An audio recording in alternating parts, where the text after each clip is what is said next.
Ciao e bentornato o bentornata su Podcast Italiano Principiante, un podcast per chi sa un po' di italiano e vuole fare progressi raggiungendo il livello intermedio. Anche oggi ti propongo una storia misteriosa e affascinante che spero ti piacerà.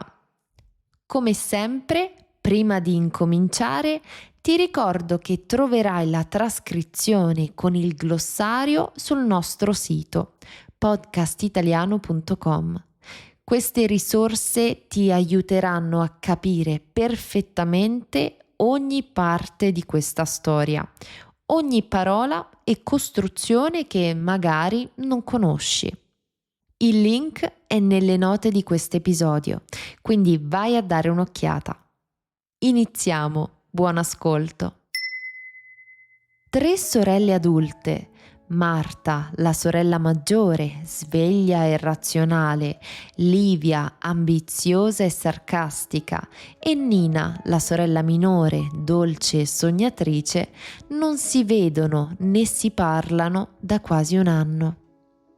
Le 3 sorelle hanno vite e caratteri completamente diversi. Marta è un'avvocata e vive in un modernissimo attico a Milano. Livia fa l'attrice di teatro e vive in periferia, a Roma. Nina è un'apicoltrice, alleva le api e vende miele biologico in campagna, in Abruzzo. Le 3 sorelle non vanno d'accordo. Non c'è un vero motivo, non hanno mai litigato, ma sono così diverse che dopo la morte dei loro genitori si sono separate per sempre. Hanno preso strade diverse. Sì, si sentono ogni tanto, si mandano qualche messaggio, magari per farsi gli auguri di compleanno o di Natale e Capodanno, ma finisce lì. Un giorno le 3 sorelle ricevono una lettera da un notaio che gli comunica che zia Evelina, una zia di cui non si ricordano, è morta in circostanze misteriose e ha lasciato in eredità la sua villa a Marta, Livia e Nina. Nelle 3 lettere ci sono anche 3 chiavi. Tutte e 3 le chiavi aprono la porta della villa di zia Evelina. Le 3 sorelle, allora, si mettono in viaggio per raggiungere questa villa, una in macchina, una in aereo e una in treno. Marta arriva per prima, prende le chiavi dalla borsa e apre la porta. Dopo 10 minuti arrivano Livia e Nina, che si incontrano fuori la porta. La tensione è evidente. Ciao, ciao. Nina tira fuori la lettera dalla tasca del cappotto. Livia le chiede: «Anche tu hai ricevuto la lettera?» «Sì», risponde Nina. «Bene, allora immagino che tra poco arriverà anche Marta». Le 2 fanno un respiro profondo. Poi aprono la porta della villa con le chiavi.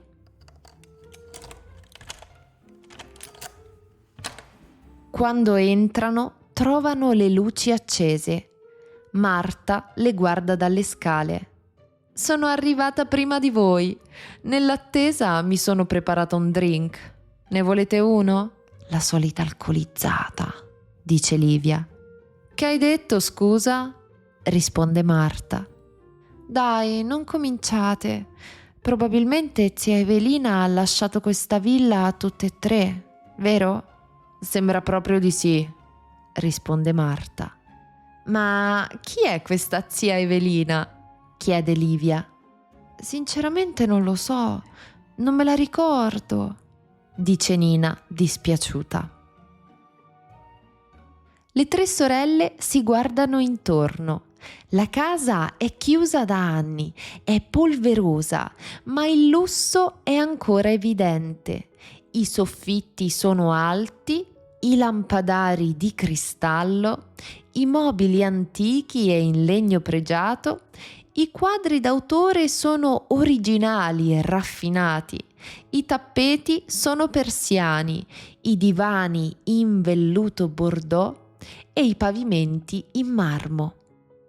Nessuno vive più lì ormai, ma la villa conserva un'eleganza severa, come una nobildonna anziana con il rossetto rosso e la sigaretta in bocca. Sedute nel salotto della villa, su un divano impolverato, le tre sorelle iniziano a discutere. «Qualcuna di voi ha intenzione di comprare questa villa?» chiede Livia, con tono neutro, mentre si toglie gli occhiali da sole e li appoggia sul tavolo. Nina fa una faccia dispiaciuta.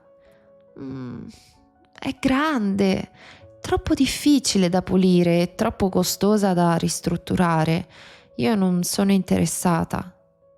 Livia guarda le pareti, esitante. «Beh, è bellissima, ma io con il mio lavoro non me la posso permettere». Dopo un breve silenzio, Marta conclude. «Allora è deciso, la vendiamo, ma prima bisogna svuotarla, dobbiamo dividerci le cose». Marta, Livia e Nina si alzano e cominciano a guardarsi intorno nella vecchia casa della zia. Aprono cassetti, sportelli, armadi e scatole, camminando piano per le stanze piene di polvere. Nina trova un bel servizio da tè. Le piace tanto e decide di prenderlo. Poi prende alcuni quadri e una grande enciclopedia. Livia invece sceglie una pelliccia sintetica, morbida e calda, una vecchia radio verde chiaro, molto vintage, e vecchie tovaglie. Marta invece cerca le cose più preziose, prende vari oggetti d'argento e in un cassetto nascosto trova una scatolina rossa con dentro dei gioielli, anelli d'oro e orecchini di perla. Si guarda intorno, controlla che nessuno la stia guardando e, senza dire niente, se li mette in tasca. Fuori, intanto, piove forte. La grandine batte sul tetto. Mentre continuano a frugare nei cassetti, Nina trova una vecchia foto in bianco e nero. Toglie lo strato di polvere che la copre e la guarda bene. Ci sono 4 bambine davanti ad una fontana, in un giardino che sembra proprio quello della villa. «Ragazze, guardate cosa ho trovato! Ma queste siamo noi da piccole», dice Nina. Marta si avvicina e prende la foto. La guarda con attenzione, strizzando gli occhi per mettere a fuoco. «Sì, questa con i codini sono io. E questa con la gonna a fiori sei tu, Livia. Ed ecco Nina, la piccolina». Tutte e 3 sorridono. All'improvviso, però, smettono di sorridere. Notano che nella foto c'è una 4ª bambina. «Ma chi è questa bambina?» chiede Nina, indicando una bambina con le trecce in mezzo a loro. Nessuno risponde. Un lungo silenzio invade il salotto. La pioggia fuori prende a battere più forte, insistentemente contro i vetri. «Può essere un'amichetta?» dice Livia, incerta. «No, guarda bene, ci somiglia troppo. Ha lo stesso naso tuo, Nina, gli stessi occhi tuoi, Livia, e i capelli ricci come i miei», dice Marta. «È inquietante, sembra nostra sorella. Ma noi siamo solo 3 sorelle, siamo sempre state solo noi 3, non abbiamo una quarta sorella, dice Nina. E se ci sbagliamo? Sussurra Livia. Ma dai, ma che dici? Ecco la foto della sorella segreta nella casa della zia fantasma, risponde Marta in modo sarcastico, ma con lo sguardo preoccupato. Livia si alza in piedi, di scatto. Non scherzare, è una cosa seria. Dobbiamo capire chi è questa bambina. Le 3 sorelle restano sedute nel salotto ancora un po'. Marta prende in mano il telefono. Allora ordiniamo qualcosa da mangiare. Se dobbiamo fare delle ricerche ci servirà energia. Pizza cinese? Chiede Livia, aprendo il portafoglio. Pizza, pizza, pizza, pizza, risponde Nina con un sorriso. Mentre aspettano la consegna, iniziano a cercare in giro per la casa vecchi documenti. Leggono lettere, aprono agende, osservano con attenzione vecchie fotografie. Marta, intanto, chiama il comune del paese per ottenere più informazioni su zia Evelina.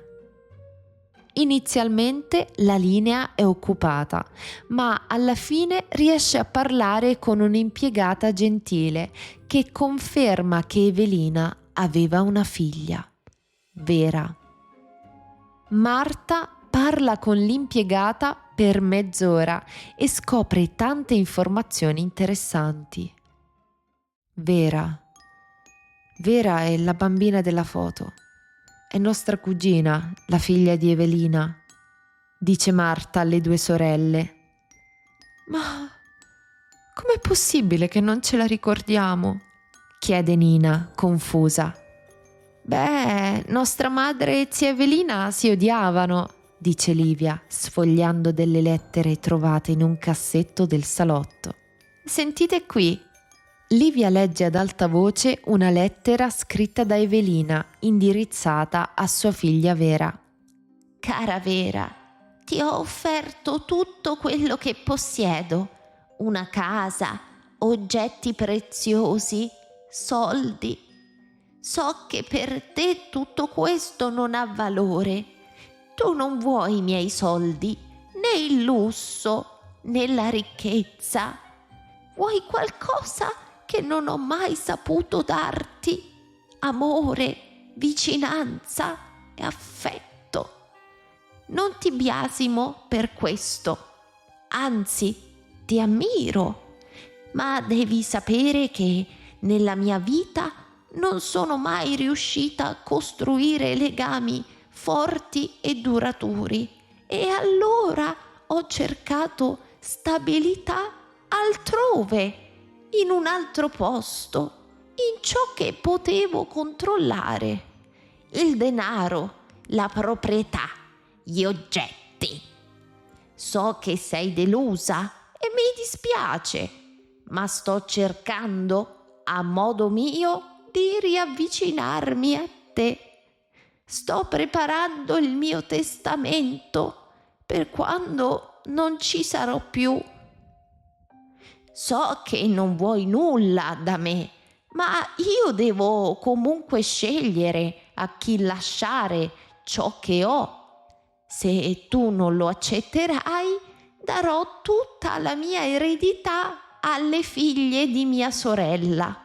Magari loro non mi giudicheranno con disprezzo, ma se un giorno cambierai idea, tutto sarà tuo. Con amore, tua madre, Evelina. Quindi Vera ha rifiutato l'eredità? Chiede Nina. A quanto pare. Quelli del comune mi hanno detto che Vera vive in montagna, in isolamento, come un eremita, dice Marta. Poverina, è cresciuta con tanti soldi e poco amore, aggiunge Nina. Dopo ore di ricerche online, telefonate e contatti con il comune, Le sorelle riescono finalmente a rintracciare Vera. La chiamano. La voce è calma, ma distante. Le sorelle la invitano a raggiungerle. Vera accetta con diffidenza. Quando arriva è sera. Indossa scarponi da montagna, un vecchio maglione e ha i capelli legati in una treccia. Le sorelle la guardano con meraviglia.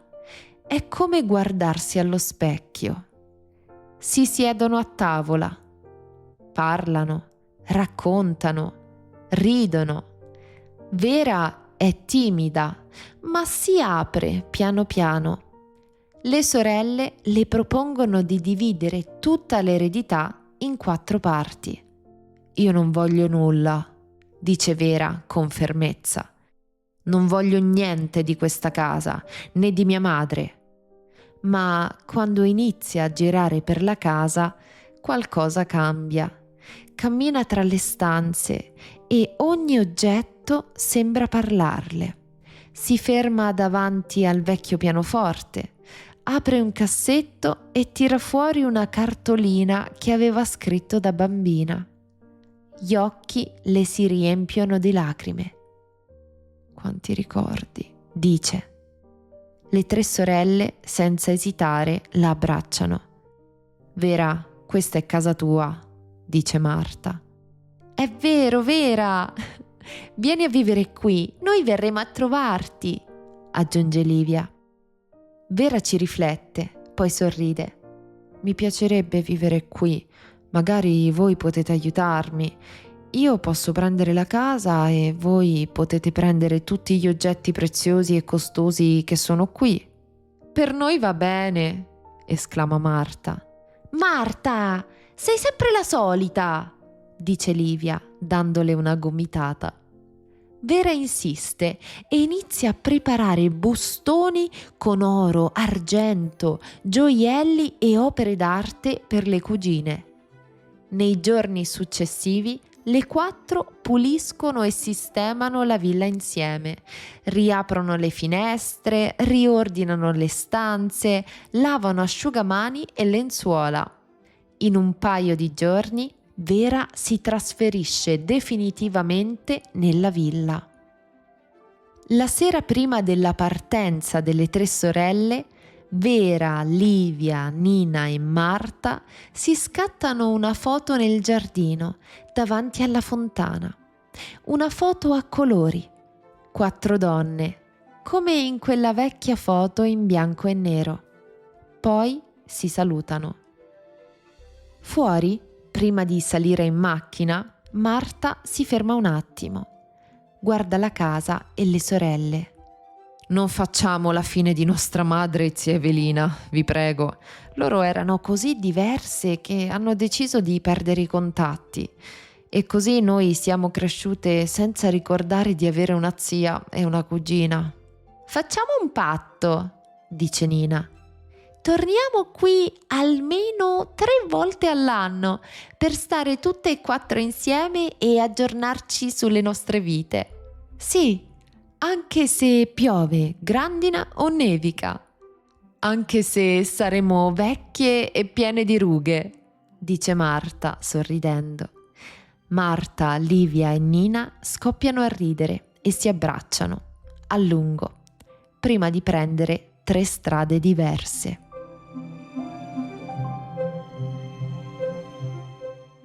Bene, la storia finisce qui. Ti è piaciuta? Fammelo sapere con un commento su Spotify o sul nostro sito podcastitaliano.com. Inoltre, se ti va, valuta questo podcast con 5 stelle su Spotify o qualsiasi app usi per ascoltarci. Questo aiuterebbe sia il podcast sia gli studenti che cercano risorse per imparare l'italiano divertendosi. A proposito, ti ricordo che abbiamo un corso, La storia di Italo, che non solo ti racconta una storia pazzesca, super misteriosa, simile a quella che abbiamo appena ascoltato, ma meglio, ma ti aiuta anche a raggiungere il livello intermedio in italiano. Se vuoi imparare senza sforzo, anzi divertendoti e intrattenendoti, vai a dare un'occhiata alla storia di Italo. Il link è nelle note dell'episodio insieme a tutti gli altri link. Un saluto e ci vediamo la prossima settimana. Ciao!